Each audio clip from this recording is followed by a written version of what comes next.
Bienvenidos al debate de France 24. Soy Santiago López González. Después de 20 años de negociaciones, por fin el Mercosur y la Unión Europea llegaron a un acuerdo, todo esto de cara a un tratado de libre comercio que abre la posibilidad para un intercambio a un mercado cercano a los 800 millones de consumidores. Por supuesto, como era de esperarse, esto tiene críticas y tiene algunas dudas en ambos lados del Atlántico. En Sudamérica, por ejemplo, temen que los productos procedentes de Argentina, Uruguay, Paraguay y Brasil sean poco competitivos si se comparan con algunos productos que son hechos en la Unión Europea. También del otro lado del Océano Atlántico, en Europa, piensan que, sobre todo en el sector de la agricultura, puede haber problemas con la llegada de productos que son cultivados en Sudamérica que puedan tener una mejor calidad que los productos que son cultivados en el continente europeo.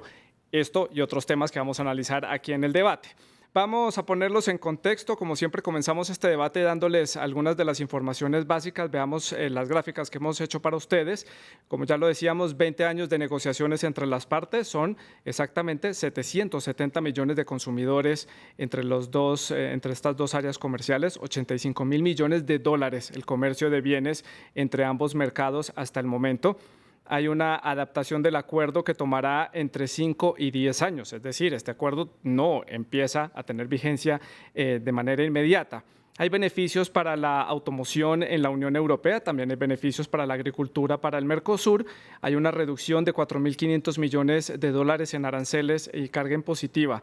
Mercosur liberará el 91% de sus productos de exportación hacia la Unión Europea, mientras que la Unión Europea liberará el 92% de sus importaciones hacia el mercado común del sur. Dentro de 10 años, la Unión Europea no cobrará ningún tipo de arancel a los productos industriales que son elaborados en Argentina, Uruguay, Paraguay y Brasil. Para analizar este tema aquí en el debate de France 24, les presento a mis invitados del día de hoy. Está con nosotros en el estudio Nicolás Murillo. Él es magíster en Cooperación Internacional de la Unión Europea y América Latina. También está con nosotros Julián Arévalo, decano de la Facultad de Economía de la Universidad Externado de la Ciudad de Bogotá, en Colombia. Él es PhD en Ciencia Política también. Y en conexión remota vía Skype está con nosotros Delia Flores. Ella es empresaria, también es experta en comercio exterior. Nos atiende desde la ciudad de Buenos Aires, la capital argentina. Y finalmente se une a esta conversación el señor Nuño Rodríguez, analista geoeconómico y político, que nos atiende desde España. Les recuerdo que ustedes también pueden participar en este debate a través de las redes sociales. Pueden dejar todos sus comentarios y sus preguntas en la cuenta @France24_ES o mi cuenta personal @Santilogo. Deje todos sus comentarios con la etiqueta, es numeral el debate F24. Luego vamos a leer algunos de los comentarios que ustedes han dejado a través de las redes sociales. Pues tenemos el tema, tenemos el contexto, tenemos los invitados. Comenzamos con el debate y quiero comenzar preguntándole a Nicolás, ¿por qué se tomaron 20 años para llegar a este acuerdo la Unión Europea y el Mercosur? Bueno, buenas noches para empezar. Buenas noches. El tema de la agricultura para la Unión Europea ha sido siempre un tema de discusiones, empezando con las discusiones internas de la Unión. Si Francia y el resto de la Unión llevan más o menos esos mismos 20 años, por no llegar a 30 años, sin llegar a acuerdos internos sobre el tema de la agricultura y de los subsidios, pues podemos entender que con el exterior no sea mucho más fácil. Ahora bien, también hay que entender que el lobby de los bovinos, en particular en Europa, siempre ha sido un lobby bastante poderoso y pues que ha frenado con las cuatro patas, por decirlo, el tema de un acuerdo con el Mercosur, notablemente en particular, por varias razones, para sintetizarlas. La primera es, no voy a decir de calidad, sino más que de todo de precio. Las normas de producción de los bovinos en América Latina son mucho menos restrictivas que las medidas que se implementan y exigen en la Unión Europea, y esto genera costos obviamente más bajos, también los espacios los generan. Sí. Después de esto está la cuestión sanitaria de verdad como tal, es decir, la cuestión de los antibióticos y la cuestión de la trazabilidad, como la decimos en Europa, de las carnes, que no es tan fácil de realizar en América Latina y preocupa muchísimo a los ciudadanos y europeos en particular. Y finalmente el tema ecológico, que siempre ha sido central en esta discusión, tanto como el tema político, democrático, que también es un pilar de los acuerdos de cooperación, también en materia comercial, o así al menos lo anuncia la Unión. Quiero preguntarle a Delia Flores, que se conecta desde la ciudad de Buenos Aires, su opinión, por qué tomaron 20 años y si está de acuerdo con estos puntos que da Nicolás Murillo aquí en el estudio y quiere añadir algún punto adicional ahí. Bueno, tuvimos 20 años de negociaciones, lo que se entiende desde el Mercosur, que hemos tenido épocas de avance y épocas de total paralización con las negociaciones. Entendemos que es uno de los países que más ha frenado esto es Francia, porque muchos de sus productos compiten en cierta forma con la producción argentina, que es ganado, justamente como decía mi colega. Trigo, hay una serie de lácteos que son productos que Argentina produce y de muy buena calidad. Sumado a eso, otro tipo de restricciones sanitarias y trazabilidad que obviamente habría que adaptarnos como todo proceso, pero yo creo que hubieron muchos intereses encontrados en distintos productos, pero fundamentalmente en estos productos agrícolas ganaderos. Sí, por nuestro lado, el temor que se tiene en Argentina es la invasión de productos industrializados de Europa a la Argentina puntualmente. Entonces también hay un cierto temor aquí de que ingresen productos sin aranceles y que compitan con la industria local, que compita inclusive con muchas pymes que se ven amenazadas hoy con el ingreso así, quizás un poco también no está muy bien analizado esto, ¿no? Por así decirlo, porque quizás no es tanta la amenaza, pero bueno, en época de elecciones, ahora en época de elecciones presidenciales, ha habido mucho temor y muchas voces en contra de este acuerdo, o como de resistencia. Sí, señor Julián Arévalo, que está con nosotros en el estudio de France 24. Delia toca unos puntos importantes, intereses de las partes, las amenazas y las dudas. ¿Hay dudas, hay amenazas, hay intereses en este tipo de acuerdos que de verdad lleve para que los productores y la industria y el sector económico de esos países y de la Unión Europea tengan que estar preocupados por la firma de este tratado? Claro que sí. Hay muchas dudas, hay muchos intereses encontrados y yo quisiera asociar eso a lo que ha sido la dinámica económica de esta región, de Latinoamérica, en los últimos 20 años, que fueron justamente los que tomó esta negociación. Pasamos de un periodo en el que muchos gobiernos con una agenda de izquierda llegaron al poder en varios de los países de la región, en particular los países que hacen parte de Mercosur, gobernaron durante varios años y empieza un reverso, eso que se llamó, pues, algunos expertos, una marea rosa, y empiezan a llegar gobiernos de derecha con unas agendas completamente diferentes, con unos intereses muy diferentes, que desde luego van a verse representados en esta negociación y van a generar, por un lado, obstáculos para que la negociación avance.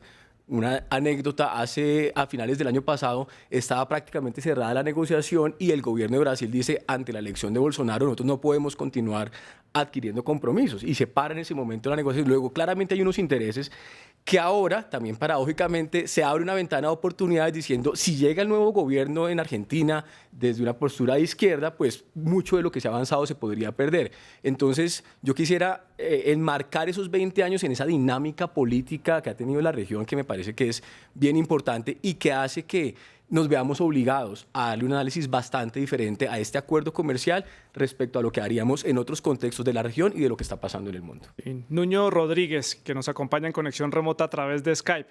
¿Qué tan politizadas son las negociaciones de estos tratados y de este en particular? Como ya lo decía Julián, los cambios de gobierno influencian de pronto a los negociadores, también ahí les ponen ciertas barreras y límites, y algunos países también prefieren esperar a los cambios de gobierno para ver qué postura van a tener los nuevos dirigentes. Hombre, está claro que la naturaleza política de los parlamentos de las dos regiones ha influido mucho en el avance o en el retroceso de las negociaciones. Está claro, como había dicho el compañero, que en Sudamérica en los últimos años habían gobernado primordialmente gobiernos de izquierdas. De la misma manera hay que tener en cuenta que la Unión Europea no tenía la necesidad de llegar a un acuerdo como la que tiene ahora. Durante estos 20 años, la Unión Europea tenía acuerdos preferenciales con otras muchas partes del mundo, tenía buenos lazos comerciales con Estados Unidos y esto se ha empezado a deteriorar. Las empresas europeas necesitaban una salida, necesitaban una solución a los problemas que estaban ejecutándose en ese momento. Está claro que la naturaleza política de la Unión Europea ha sido siempre más comercial que la de muchos gobiernos que había en Latinoamérica. Han aprovechado la ocasión con otros gobiernos librecambistas que abogan por el libre mercado y están precipitando un acuerdo que muy seguramente vaya a ser traumático para muchos sectores industriales en ambos continentes y para muchas poblaciones, pero que tienen que hacerlo porque muy seguramente vaya a llegar una nueva ola política, tanto en una parte del océano como en otra, que vaya otra vez a intentar frenar este acuerdo. Y ahí entonces todas estas negociaciones se vienen al piso. ¿Qué es lo que pasa? ¿Qué pasaría en ese caso? Entonces, supongamos, viéndolo desde la Unión Europea, que empiecen a frenar esta negociación, porque el acuerdo, hay que decir, ya hay vale la pena la redundancia, hay un acuerdo, pero no está puesto en marcha todavía. Esto tiene unos años de implementación. Nicolás. Pues en el caso de que, bueno, hay que especificar que en este acuerdo en particular es un acuerdo mixto, lo que implica pues son competencias compartidas, notablemente en tema del mercado interior de la Unión, es una competencia compartida entre la Unión Europea y los mercados nacionales y los gobiernos nacionales.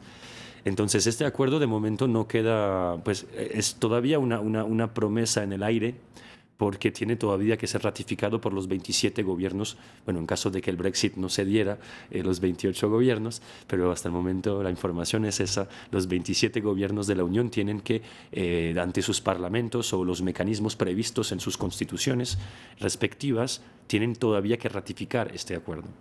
Y esta ratificación no es segura. ¿Qué pasaría? Pues yo creo que pasaría probablemente lo que pasó en Europa en la mayoría de los casos en que acuerdos son rechazados por los parlamentos, es que se transforman. Dependiendo de la voluntad política de los gobiernos de turno, tienden a transformarse para volver a pasar a una coyuntura política más afín, más adecuada. Entonces hay varias opciones. La primera es que se hagan recomendaciones, que los gobiernos o que los parlamentos, digamos, expresen modificaciones o necesidad de modificaciones a los acuerdos. En este caso se podría volver a dar desde el Consejo de la Unión Europea mandato para seguir negociando, modificar las negociaciones. Eso sería una opción. La otra opción es que se caiga por completo. Pero creo que la coyuntura internacional, como lo decía nuestro compañero allá en España, supongo que estaba, la coyuntura europea es perfecta y internacional, mundial es perfecta porque, pues, en particular, el presidente Macron en Francia y Angela Merkel, la pareja franco-alemana, está buscando también y está muy abierta al liberalismo económico en su sentido más neo y yo creo que están buscando este tipo de acuerdos. Entonces, la coyuntura es buena. ¿Algo que añadir, Julián? Sí, me parece que la coyuntura es buena en esa coyuntura específica, refiriéndonos a estos mandatarios, pero tal vez el valor más interesante de este acuerdo es la coyuntura amplia en la que se está llevando a cabo, en términos de las dificultades que hay, los obstáculos que se están poniendo al libre comercio, y más que al libre comercio, la indeseabilidad desde algunas perspectivas de un sistema de comercio basado en reglas. El mensaje fuerte que manda este acuerdo es que podríamos decir hay una nueva apuesta por el comercio basado en reglas donde países con intereses muy diferentes, como los que mencionábamos al inicio, entre los agricultores de un lado, los del sector industrial del otro, pueden ponerse de acuerdo y pueden llegar a un consenso básico que, por cierto, tiene unas implicaciones interesantes respecto a la posición de Brasil y la deforestación del Amazonas. Entonces, estamos metiendo una cantidad de temas que si tenemos acuerdos como estos, en un contexto tan difícil como el que estamos viviendo, donde los acuerdos no se respetan, el mensaje es bastante positivo. De acuerdo, tenemos una ventana de oportunidad muy chiquita, que es lo que duren estos gobiernos y pues todo lo que se pueda avanzar para mandarle un mensaje muy importante al resto del mundo. Delia Flores, en la ciudad de Buenos Aires, su opinión al respecto, y aprovecho también para preguntarle, ¿qué tan preparada está Argentina en este momento económico, que el país no está en uno de sus mejores momentos para enfrentarse a un tratado tan grande como es este con la Unión Europea? Es un gran desafío porque hay determinados sectores que están muy preparados, que tenemos productos de excelente calidad, pero tenemos varios desafíos por delante. En determinados sectores todavía hay cosas que mejorar, pero bueno, como todos estos procesos de cambio Y ante este acuerdo que es tan largamente buscado, ha sido tan largamente buscado, yo creo que la Argentina en esta nueva etapa de apertura al mundo se encuentra ante una gran posibilidad y una gran oportunidad de jugar en el gran mercado, jugar en mercados de calidad, altamente competitivos, en los cuales tanto empresas como país se juegan roles muy importantes, desde la empresa para invertir, para mejorar sus productos, para agregar tecnología, valor, y desde el Estado, desde el país, en mejorar ciertas condiciones económicas que hoy no han sido las mejores, desde la parte tributaria, regulaciones laborales, impuestos, en fin, yo creo que tenemos grandes desafíos por delante, pero tenemos gran capacidad. Yo creo que este desafío no nos debería asustar, y de hecho hay productos y hay empresas que tienen productos totalmente competitivos. Creo que nos encontramos ante un gran desafío, y si bien quizás hoy hay sectores o segmentos que todavía tienen que mejorar algunas cosas, yo creo que en este periodo de tiempo hasta que se implemente el acuerdo, yo creo que tenemos tiempo como para ir produciendo esas mejoras. Sí, Nuño, y usted en España, la pregunta, pero desde ese lado del Atlántico, nadie duda de la capacidad económica que tiene la Unión Europea, sobre todo teniendo dos soportes tan grandes como son Francia, Alemania, por supuesto, que es una industria gigantesca, pero ¿por qué este mercado, por qué fijarse en el Mercosur si están al mismo nivel? ¿Qué ventajas tiene entonces hacer un tratado con esta zona del mundo? Principalmente en la naturaleza de los productos que pueden proveer una y otra parte. Está claro que la Unión Europea tiene más producto tecnológico, tiene más producto industrial, y es lo que está necesitando Mercosur en estos momentos. La agricultura o los productos cárnicos que puede proveer el Mercosur pueden llegar a ser financiados en Europa. De hecho, ya se están hablando de financiar de nuevo todos esos sectores que se vayan a ver afectados. Mientras tanto, la industria seguiría fluyendo hacia el otro lado del Atlántico, lo cual ayudaría también a modernizar la infraestructura industrial y económica de los países de Mercosur. Hay un interés mutuo en que cada uno ponga lo que mejor sabe producir. Hay una ventaja económica clara para ambas partes del hemisferio, y muy seguramente la necesidad y la naturaleza de los productos haya sido lo que haya filtrado este acuerdo, que no sé si se llegará a ratificar. Puede que sea que no, puede que lleguen algunos gobiernos que sean reacios y no acaben de ratificar el acuerdo, pero de momento es mejor tener un acuerdo que se puede mejorar negociando en el futuro que no tenerlo. Por otro lado, también hay que tener en cuenta, hay una parte muy importante del acuerdo, que son las licitaciones públicas. Las empresas europeas van a tener acceso a las licitaciones públicas que se vayan a hacer en los países de Mercosur, con lo cual muy seguramente las empresas europeas vayan a tener una ventaja competitiva frente a las propias industrias nacionales. En este acuerdo la Unión Europea tiene mucho que ganar, y si va a ganar la Unión Europea, quizás a más largo tiempo, van a ganar también los países de Mercosur. Usted ya tocó uno de los temas que tenía aquí en mi lista para tratar acá en el debate, es el tema de las licitaciones públicas. Usted lo estaba mencionando, el tema de los subsidios, que sobre todo en los países del Mercosur preocupa mucho, y la carga impositiva que tienen, muchos aranceles para los productos suramericanos que van a salir hacia Europa de cara a este tratado de libre comercio entre el Mercosur y la Unión Europea. ¿Cómo explicarle eso al televidente del común, ese tema de las licitaciones públicas, los subsidios y la carga impositiva, Nicolás? Bueno, el tema tributario no es mi especialidad, me meteré más con el tema de los subsidios. Pues básicamente un tema de competencia que puede efectivamente afectar de pronto a la economía latinoamericana, en particular pues del Mercosur en este caso.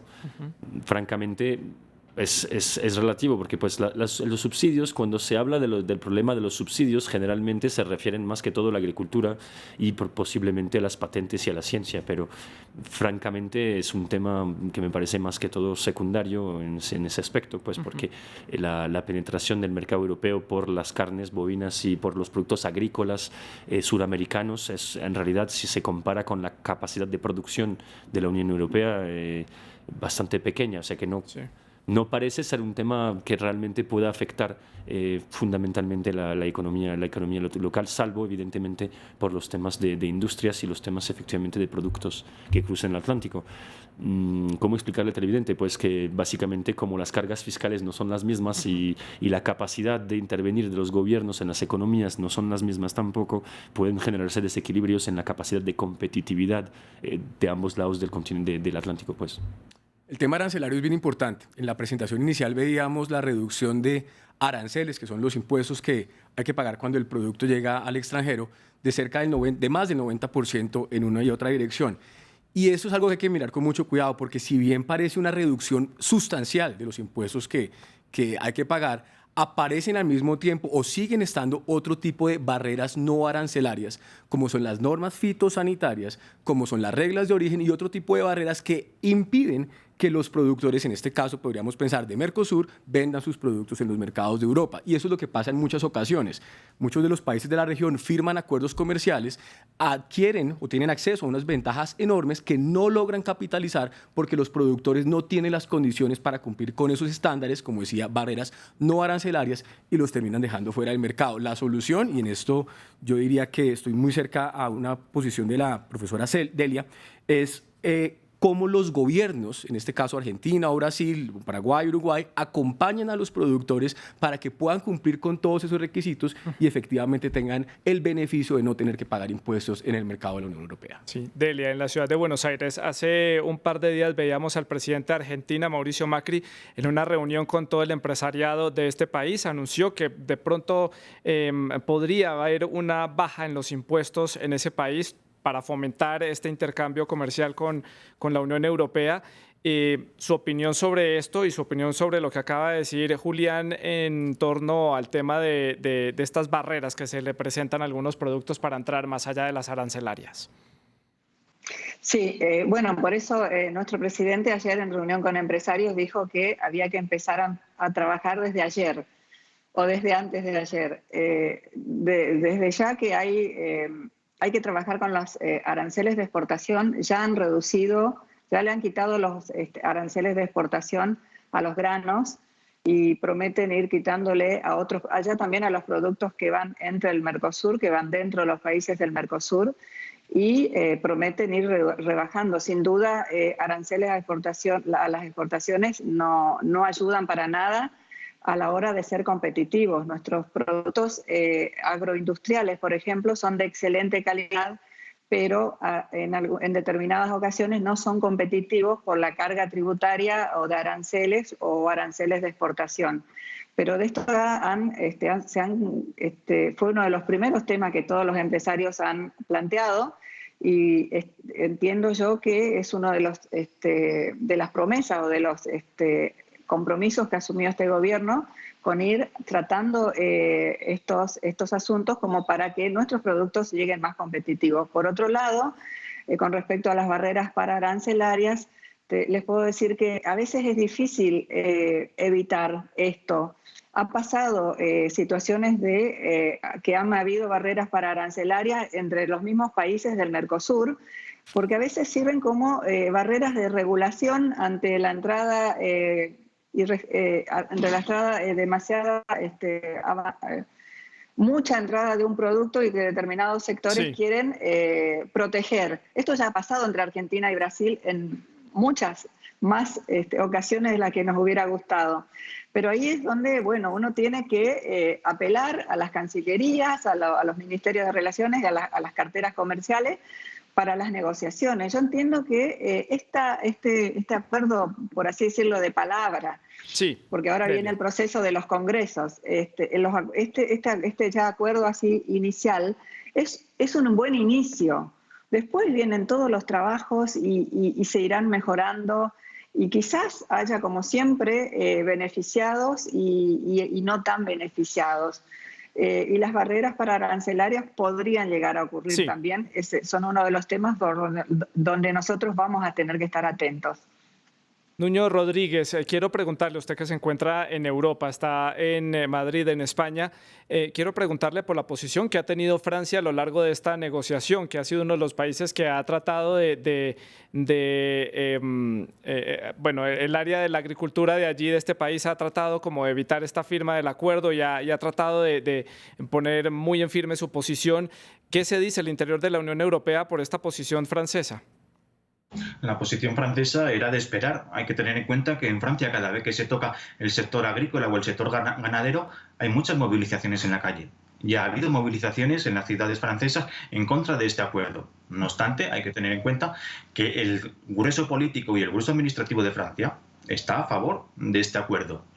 Pero está claro que van a tener problemas y que hasta que no tengan asegurados todos los productos que van a tener en el mercado compitiendo con los productos del Mercosur, hasta que no tengan seguros que van a poder financiar o subsidiar los problemas que vayan a tener en los sectores agrícolas o en los sectores ganaderos, no van a firmar este acuerdo. Tenemos que tener en cuenta también, se hablaba antes de todo lo que eran las medidas no arancelarias, lo que es el cambio climático del Acuerdo de París. Había sido un punto clave que tenían que aceptar los países de Mercosur para que se firmase el acuerdo.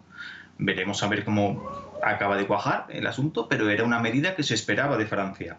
Francia protege muy bien su campo, protege muy bien a sus ganaderos y hasta que no tenga asegurado que no va a perder más que otros actores o que solamente tiene que ganar, no va a ceder en su posición.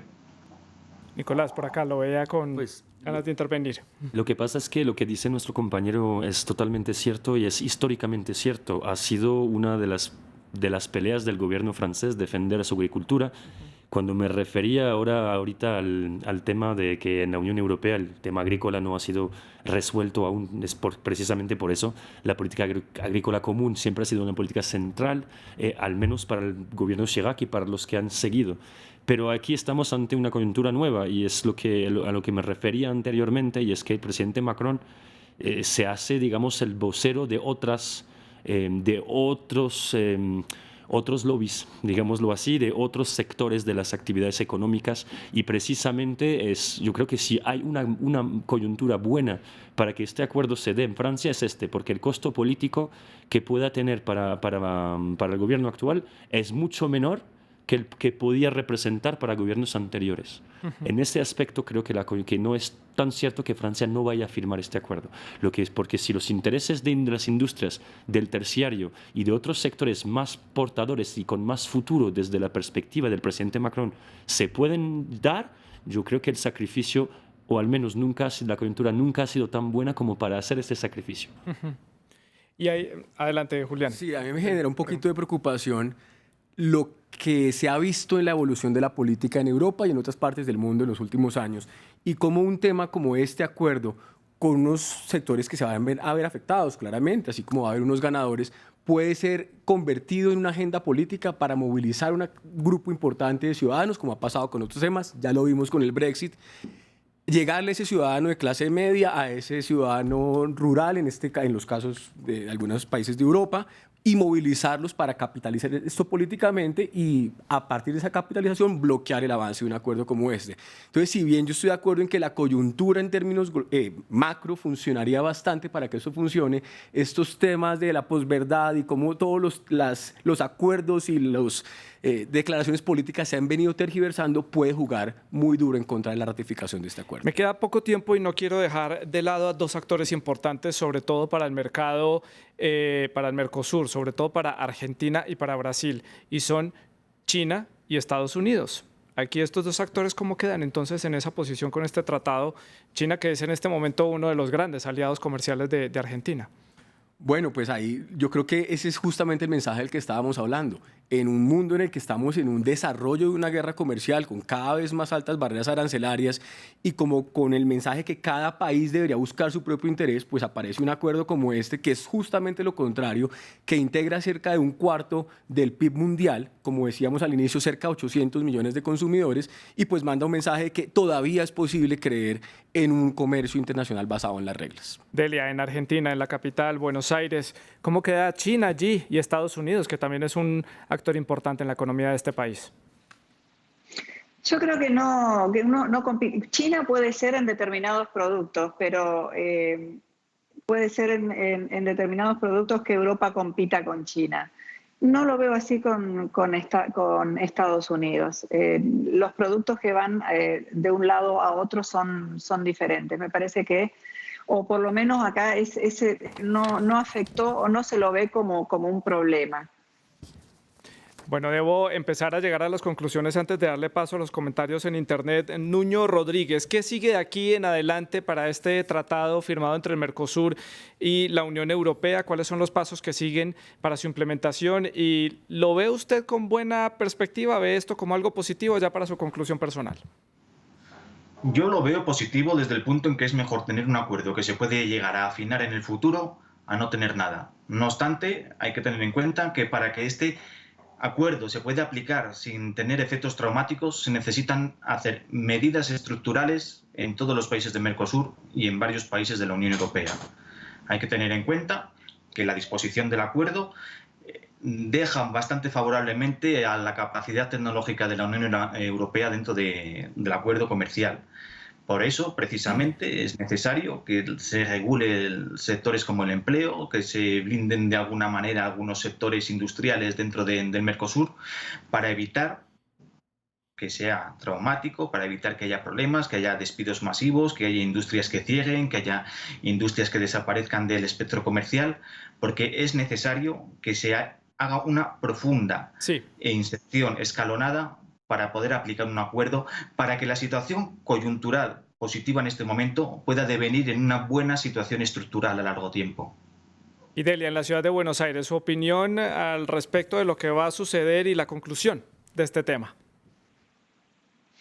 Bueno, yo creo que es una excelente oportunidad para nuestro país, para abrirse al mundo dentro de este esquema de apertura al mundo. Yo creo que es un gran logro.